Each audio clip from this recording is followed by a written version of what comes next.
81% of US adults suffer from some sort of foot pain. Many of them turn to shoe inserts to ease their discomfort, but there are a few common problems with the most common consumer inserts.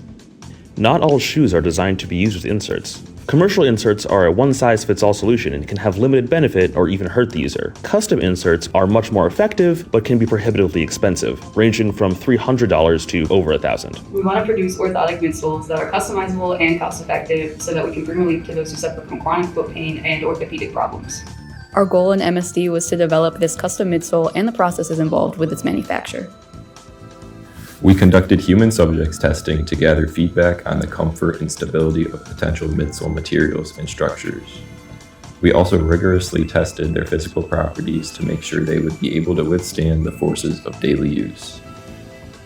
We settled on Filflex foamy, a filament that expands when it's extruded to reduce the mass of the model. We also decided to infuse this with silicone gel for added support. We want to make our midsoles inexpensive and accessible, so we can't rely on commercial foot scanning solutions. For that reason, we researched ways to measure foot geometry using technology already available in mobile devices.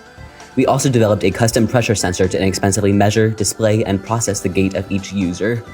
Once we've collected data, we can then use that data to create a 3D model of the person's foot. We can then use that model to customize the midsole specific to their foot shape and apply a varied infill density to add support where it's needed most. We then send the model to the 3D printer, which takes roughly 40 hours to print each midsole. After cleaning up the print, we then pour several patches of gel to strategically support certain parts of the foot and add extra comfort. Finally, our midsole design is ready to be used. We'd like to extend our gratitude to everyone who lent us their time, guidance, and expertise throughout this project, especially our guide, Dawn. Thank you for making this project possible.